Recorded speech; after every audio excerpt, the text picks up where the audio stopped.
Hello sir. నమస్తే అండి.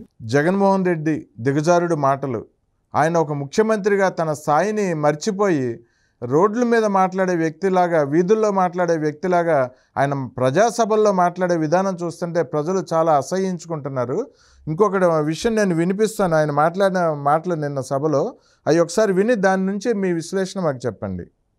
ఫ్యాన్కు vote వేస్తేనే నామినేటెడ్ పదవుల్లో నా అక్క చెల్లెమ్మలకు అగ్ర తాంబూలం ఇస్తూ 50% రిజర్వేషన్లతో నామినేషన్లో ఉన్న పనులు, నామినేషన్లో ఉన్న పదవులు అన్నీ కూడా నా అక్క చెల్లెమ్మలకు ఇచ్చే మహిళా సాధికారత ప్రభుత్వం.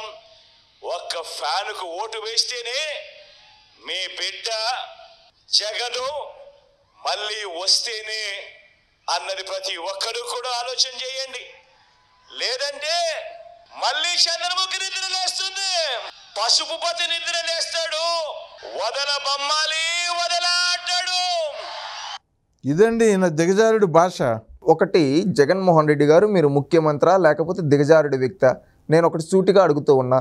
నువ్వు అక్క చెల్లెమ్మలు అంటూ ఉన్నావు.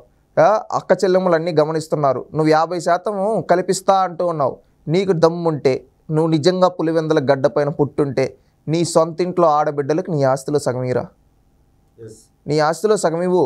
ఈరోజు ఒక చెల్లేమో నువ్వు ఆస్తి ఇవ్వలేదని వచ్చేసింది, నీకోసం ఎంతో చేసింది, లాస్ట్కి నువ్వేమి ఇవ్వకపోయేతలకు బయటకు వచ్చేసింది.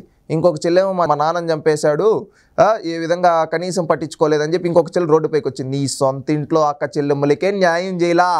నువ్వు రాష్ట్రంలో వాళ్ళకి న్యాయం చేస్తావా? నువ్వు ఈరోజు అంటున్నావు మహిళా సాధికారత అని. నువ్వు ఇప్పుడు మాట్లాడే మహిళా సాధికారతని నీ తండ్రి రాజశేఖర్ రెడ్డి కంటే ముందుగా ముఖ్యమంత్రిగా ఉన్న చంద్రబాబు నాయుడు గారు 1996లోనే ఇంట్రడ్యూస్ చేశాడు డ్వాకరా సిస్టమ్. తెలుసుకో.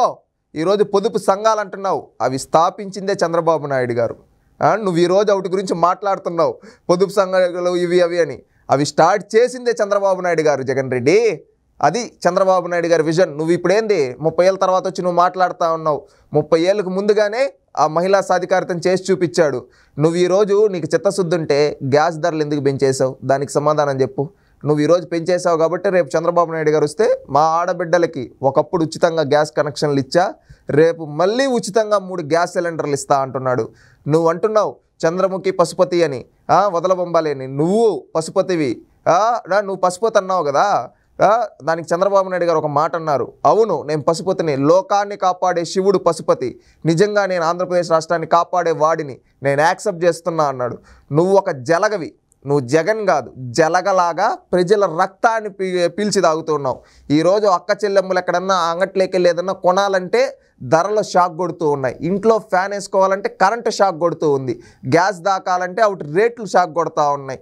ఈ విధంగా నువ్వు అక్క చెల్లెమ్మలకు చేసిన మోసాలు, రాష్ట్రంలో అక్క చెల్లెమ్మలను ఈ విధంగా మోసం చేస్తే నీ సొంత ఇంట్లో అక్క చెల్లెమ్మలను ఏ విధంగా మోసం చేశావు రాష్ట్రం మొత్తం చూస్తుంది. నా సొంత ఇంట్లో అక్క చెల్లెమ్మలకే అక్రమ సంబంధాలంటే గట్టిన నీలాంటి నీచుణ్ణి మేము ఎందుకు నమ్మాలని ఈరోజు రాష్ట్రంలో ఉండే అక్క చెల్లెమ్మలు అంటూ ఉన్నారు. జగన్, అది తెలుసుకో. నువ్వు ఒక జలగవి, జలగలాగా రక్తం పీలుస్తున్నావు అక్క చెల్లెమ్మలవి. నువ్వు డ్వాకరా రుణమాఫీ పూర్తిగా చేస్తా అన్నావు. ఎక్కడ చేసావన్నా అక్క చెల్లెమ్మలకి చెప్పు జగన్. ఈ విధంగా ఎన్నో జగన్మోహన్ రెడ్డి అరాచకాలు చేశారు. ఆర్టీసీ ఛార్జీలు 6 సార్లు పెంచారు. ప్రభుత్వం అక్క చెల్లెమ్మలకి చంద్రబాబు నాయుడు గారి ప్రభుత్వం వచ్చినాక ఉచితంగా ఇస్తామని చెప్తున్నారు. అది చంద్రబాబు నాయుడు గారి విజను, నీ ప్రిజను. ప్రిజనరీ. ఈయన ఒక రాక్షసుడు. ఈయన గురించి మాట్లాడాలా? ఈ జగన్మోహన్ రెడ్డి చరిత్ర ఎవరికి తెలియదండి. ఈరోజు అక్క చెల్లెమ్మల గురించి మాట్లాడతాను. నీ సొంత ఇంట్లో ఉండే అక్క చెల్లెమ్మలకు న్యాయం చేయ ముందు 50% నామినేషన్ పదవులు ఇస్తాడంట. ఒకప్పుడు తెలుగుదేశం పార్టీ మహిళలను పెడితే ఇప్పుడు ఆ పదవుల్లో నువ్వు ఎవరిని పెట్టావు? మగవాళ్ళని పెట్టి ఈ విధంగా జరిపిస్తూ ఉన్నావు. ఒకప్పుడు తెలుగుదేశం పార్టీ గౌరవం కల్పించింది మహిళలకి, ఆర్థిక స్వలంబన కల్పించింది. వాళ్ళ ద్వారా డ్వాక్రా సంఘాల ద్వారా అనేక పనుల్లో వాళ్ళని ఉన్నత స్థాయిలో కూర్చోబెట్టింది. నువ్వేం చేసావు? ఈరోజు నువ్వు ఎంతమంది ఆడబిడ్డలకు అన్యాయం? ఈరోజు రాష్ట్రంలో ఆడబిడ్డలపైన అత్యాచారాలు జరిగితే కనీసం చర్యలు తీసుకోలేదు. అది నీ ప్రభుత్వం, నీ చేతగాని ప్రభుత్వం. అందుకే రాష్ట్రంలో ఉండే అక్క చెల్లెమ్మలు అంటా అన్నారు. నువ్వు జలగలా బీడిస్తున్నావు.